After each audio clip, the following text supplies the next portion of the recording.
Hey, everybody. Good afternoon / early evening. I'm Shirley Halprin, the executive editor of music for Variety. That is, if you are not familiar, it's an entertainment magazine based in Los Angeles, and we cover film, music, TV, and theater. And it's a really wonderful trade, and I encourage you all to go to variety.com and check it out. But today we have a very special session, a little bit of an experiment.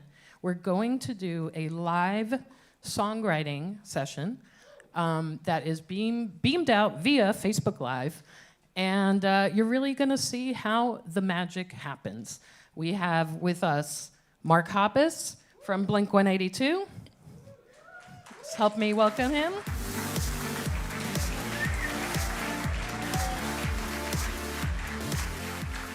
And Mike Shinoda from Linkin Park.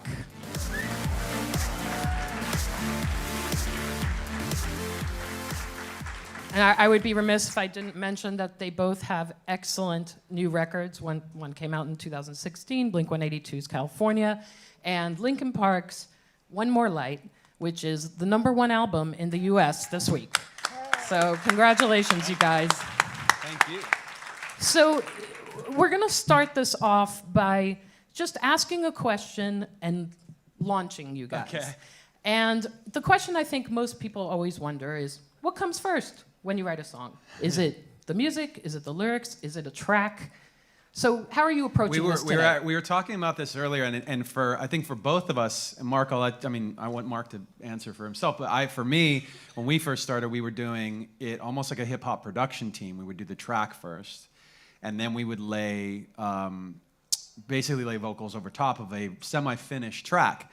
The new record is actually the complete opposite, and it's taken us a long time to get comfortable with changing that process backwards. But the new album was the first time that we actually walked in, and every single day, every track started with an idea. It started with a concept of what should we sing about today.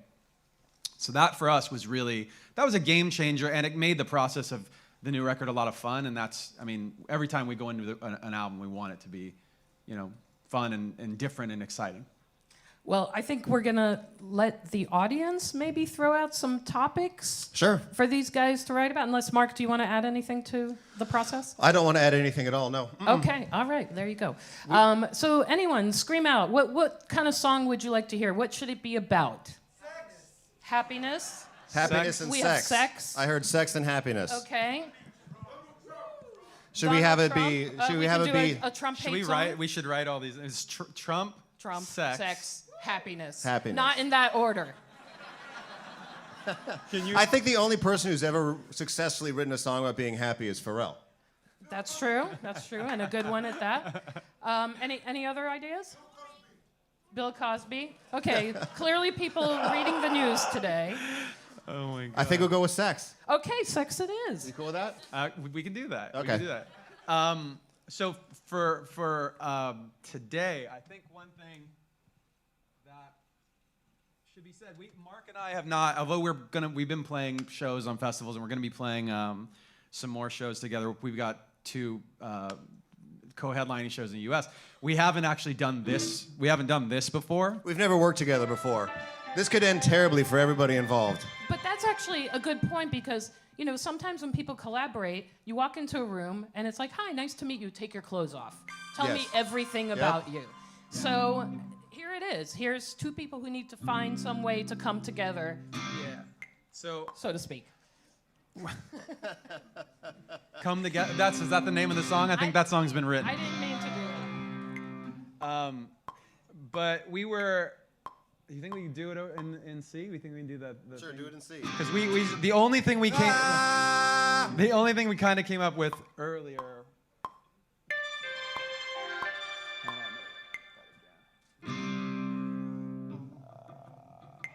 Let me just put this in there.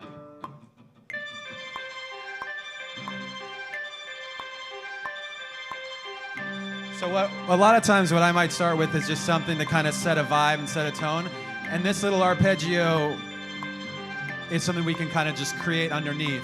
And the 2 things together, kind of little vibe. I'm gonna take that trim that out. do,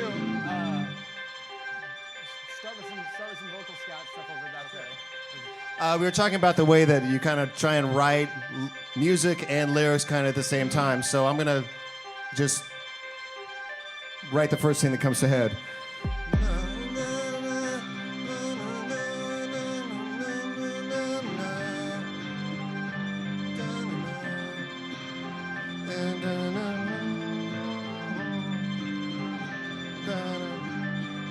Said what I needed to say. Can I have the click on there? You want to click back?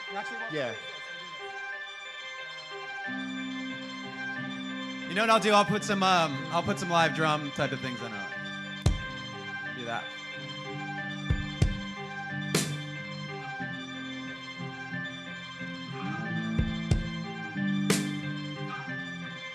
If we haven't already said it, this whole thing could be, we could have the greatest song in the world by the end of this, or we could just have complete garbage.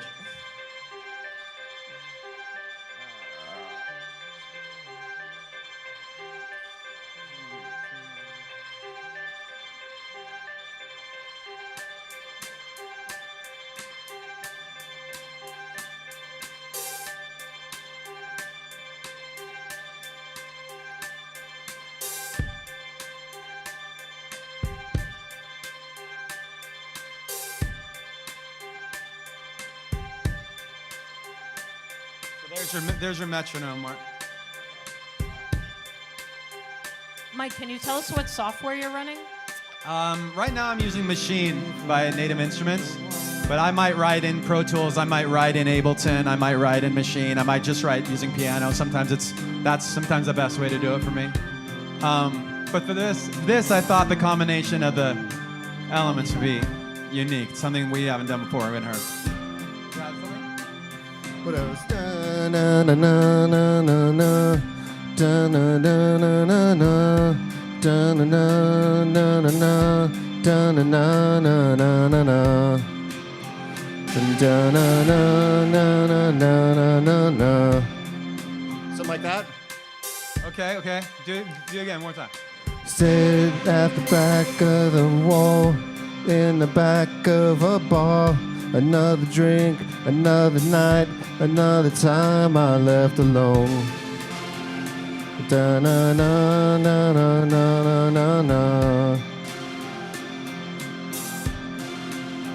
Got something there? Yeah.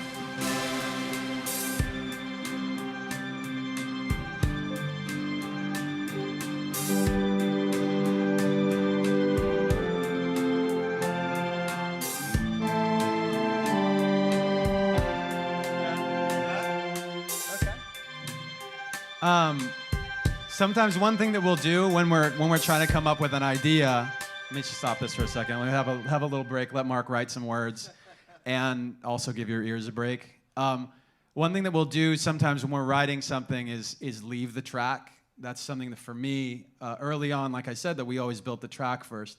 And an example of that we were doing, at one point we were doing a song. We were working on an album with Rick Rubin was producing, and he was telling us, he was saying, have you guys ever started a song with just like piano and vocals first and done the whole thing, or gotten as much as gotten the bass of the song that way? And we said, yeah, kind of, maybe, but not really. And he said, here's how to approach that. This might spice up your process. And we said, yeah, that's a great idea. We're totally going to do that. And like 6 months later, we were still not doing it. And eventually we convinced ourselves, it wasn't because we didn't like the idea, it was just because we were so used to there's a safety in using the thing that we were doing, that we had been doing for so long.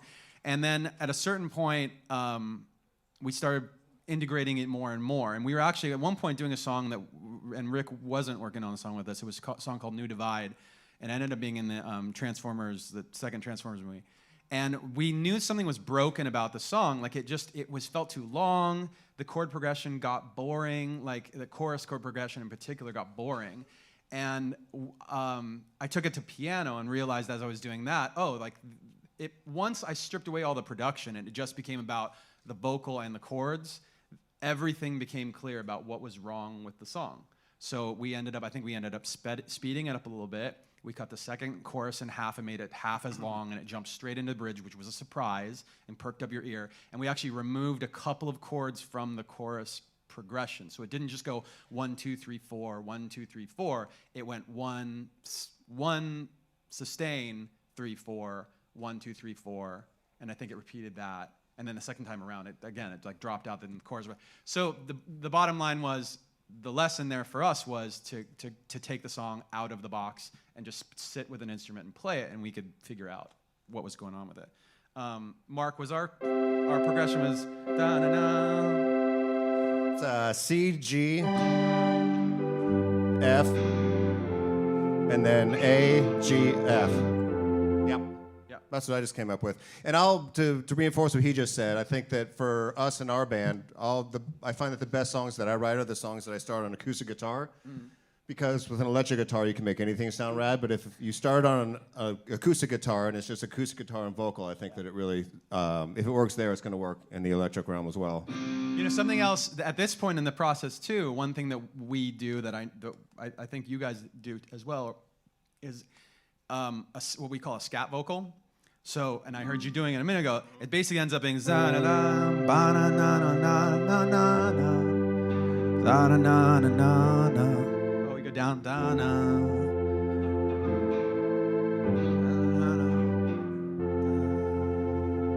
Yeah. So that helps us kind of like, that's where we start a melody. I might start a melody there. But we'll also introduce like fake words, and this is something that actually, this is something specifically that Rick taught us. We were doing a lot of na na na. So it would be na na na na na na na na na na na na na da na na na na na na na na na. And 40 tracks of that, 40 songs, demos, they all just start to blend together. And he's like, when are you going to start introducing some words? And my something that I ran into with my bandmates was that whenever we introduced real words that weren't the final words, they would sometimes lock on to the lines that they didn't like, and that would define the song for them. So my example was that I had this one track that I had thrown in this really weird and risky line about a juicer, and I knew that the line was gonna go away. Like I'm 90% sure it was gonna go away. And the song, the moment they heard that line, that song became the juicer song for the rest of it until it died. It was just never going to be a song because of that one line, and they never let it go. So at some points I started being afraid, like, God, what if I can't put half-cooked lines into these songs?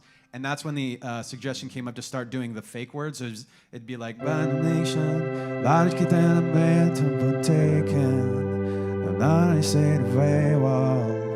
the song I began to know.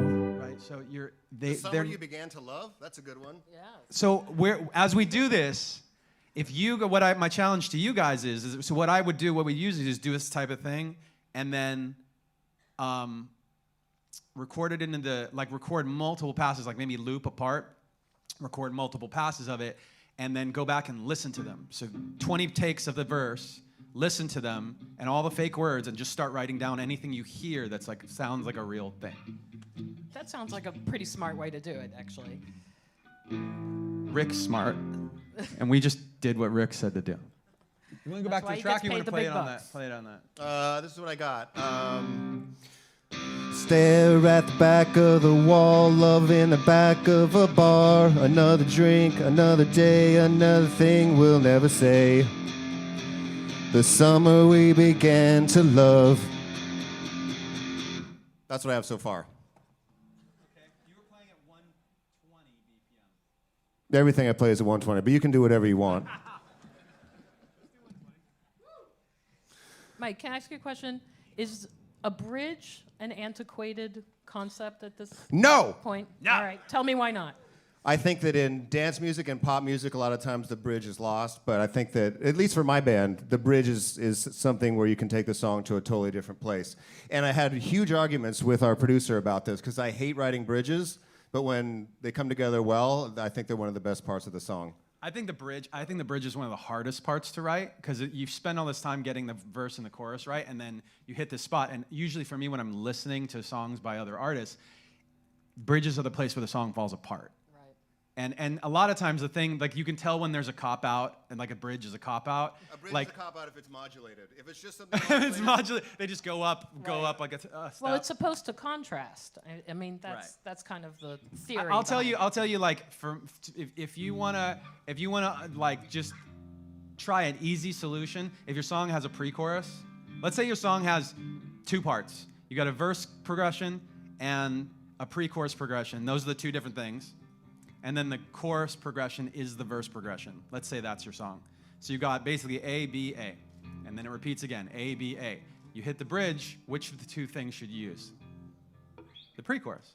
So you put the pre-chorus in the bridge, and then you can come back to the chorus and it'll feel fresh. That's like super basic version of it. But you can also take that same idea and then do something, again, like change one of the chords or change a couple of the chords or go like a weird length. Or, the bridge is supposed to be a moment where you can like add some spice. Let's write the rest of it. Let's do it. We're halfway done. We don't have a chorus. This is 120 now.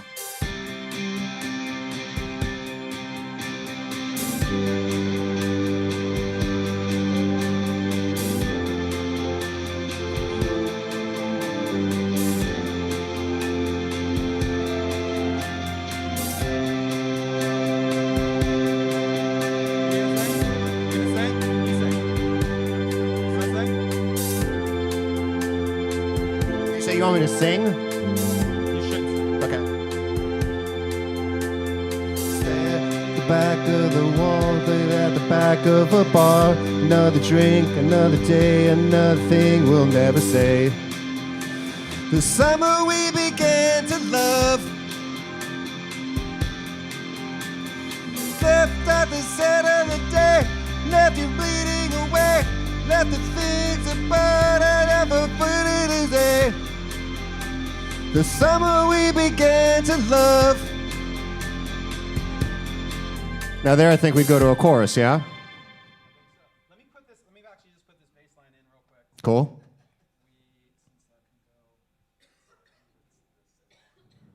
Mark, when you're writing songs or when you're writing ideas, do you always write them on your iPad? No. Do you record them on your phone? I used to like get these really rad notebooks and like write them in notebooks and think that like these notebooks were these precious, like, this is the history of the band. And now I just write them in my phone. And what about melodies? Do you sort of like hum and record yourself? Melodies, I will like wake up in the middle of the night, or I'll jump out of the shower, or I'll pull over my car to the side of the road and I'll literally get on my phone and go like that, da-na-na-na, da-na-na-na, whatever. And sometimes I'll go back to it and I will listen to it and just cringe, like junior high photos. And then sometimes there's good ideas in there.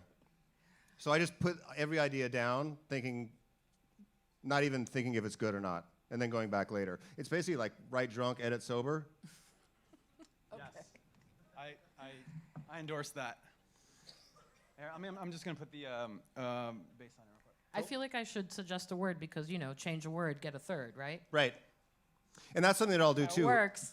If I'm writing a song, I'll look through books and I'll look for just a word that I don't normally use and try and incorporate that into a song. And then I'll go to like, I don't know, who here's a songwriter? How often do you go to like B rhymes? Yes. A lot?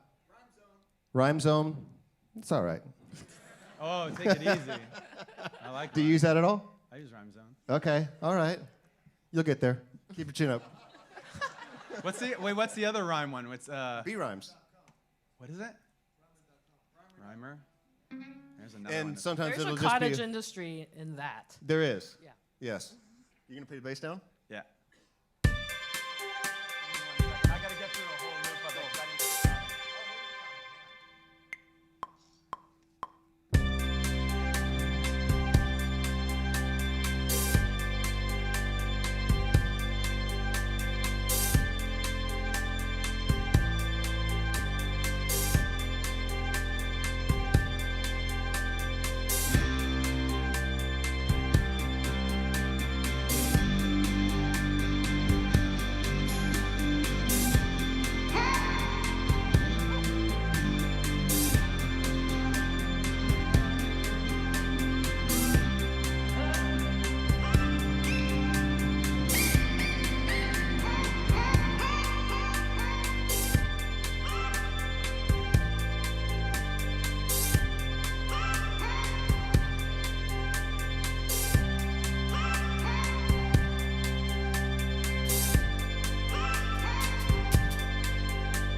our verse. Actually, we can take some of those things out if we want as we go. But Sorry, I can't hear you. What'd you say? how are we feeling? Okay.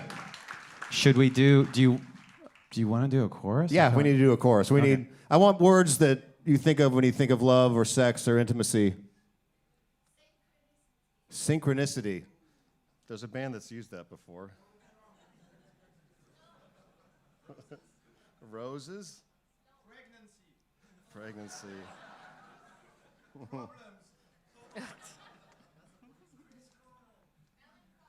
Problems. Okay?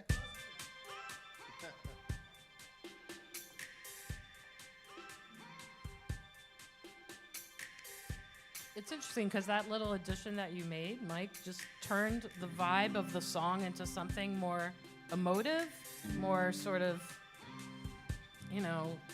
vibey, honestly. It's like a little tweak like that. Thank you.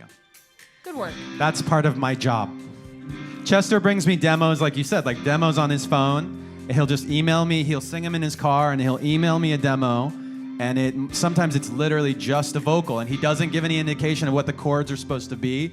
And I'll just take that demo and I'll turn it into a thing. And I might do, by the way, we can do this in a minute, but I might do multiple chord progressions underneath it. Say, like, these are some of the options that I was hearing. Which one is your favorite? Or is one of them what you were thinking? Or is one of them, better or worse? Whatever.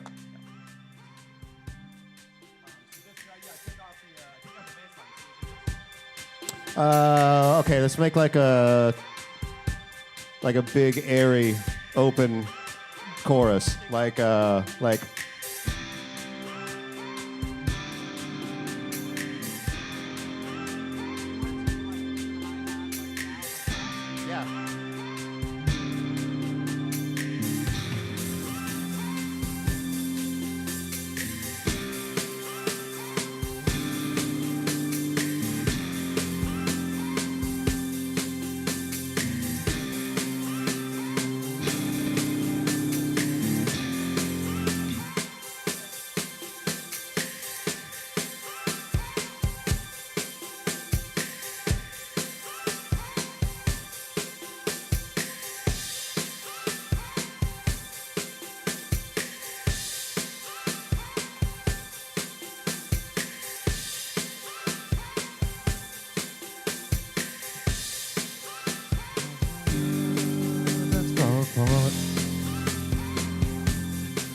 Let's fall apart. Let's fall forever. Let's fall together. We'll fall apart.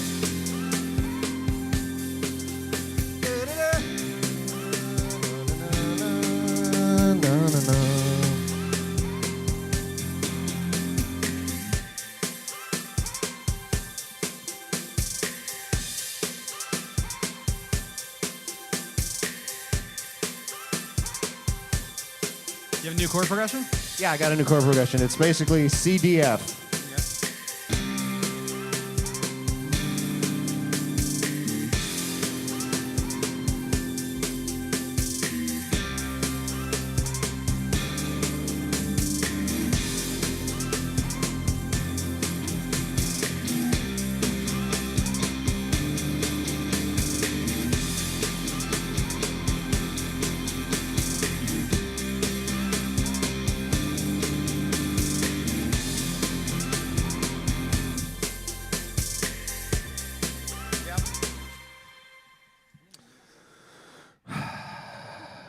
Thank you. What's that? And it Sounds really good so far. yeah.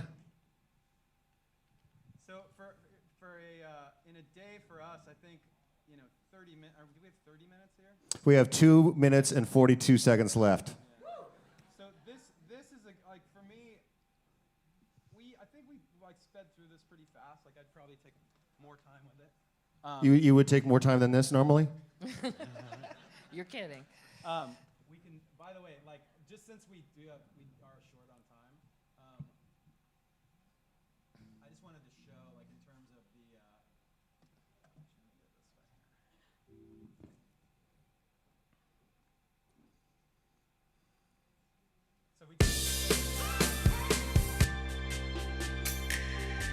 Here's one other thing that we would do, like in our process, on the new record especially. If we had a couple sounds that were like indicating the song, so this is just the melodic sounds, we might come in and like give it a whole new makeover with the percussion or with the specific sounds. Like even on this one, I can do that. Let me do a little quick demo of it.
Say, what happens if we just change the major to minor, right, and we sing the same song and it completely changes the vibe? All of these things are, like, some people ask for me, like, why do some artists finish an album in 2 months and our band can take like 9 to 18 months to write an album? And this is why. Because we'll actually, there was a story, I think this is one of the definitive stories for me that put us on this path, was the story about the Beatles and the song Yesterday, about Paul and Yesterday. And if you don't know the story, he said he woke up one morning and he had the chords. He just heard them. And he was so worried that they had just popped into his head that he kept playing it for everybody and saying, have you heard this song? What song is this? And everyone's like, I don't know what song that is. So finally he was convinced, okay, good, I didn't plagiarize this thing. And he started singing. When he was singing things over it, the original words were scrambled eggs. Right. It was scrambled eggs, something, something, something, something legs. And he had kind of the rhythm and the melody of it, but he didn't have, the words came more slowly. And he drove everybody crazy, they said. They drove everybody crazy singing it as it progressed. But it took him 6 months before he finally decided, like, the words are these. Right. And for me, like, that process of crafting it slowly and letting the best ideas come over time, like, that's imperative for me. I think that's, like, for us, like, really giving the song a chance to grow on its own and take time and making sure that it's the way we want it to be and giving it all the options. That's, to me, important. But this was step one. All right, I mean, we're out of time, but should we sing just one verse and one chorus? Sure. Let's just see what we have. Should we do that? Go for it. Okay. think we should go back to the hotel and finish this tonight and put it up tonight also. Whatever it is. The demoist of demos. Is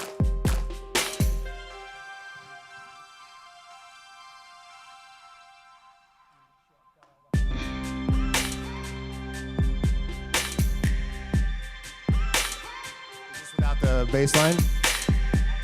Okay. Verse 1, 2, 3, 4. At the bar, at the back of the bar. Another drink, another day, another thing we'll never say.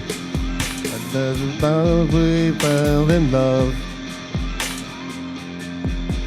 And da-na-na, da-na-na, da-na-na, da-na-na, da-na-na, da-na-na, da-na-na, da-na-na. The summer we began to love. The chorus? Sure. Let's fall together.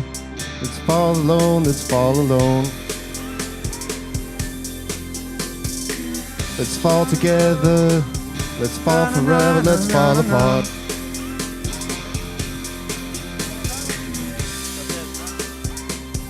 So that's the basics All of right, there we a are. song. Thank you, guys. Thanks so much, you guys. Thank you, everyone, for coming. Steve Bartle's up next. Heavy lifting.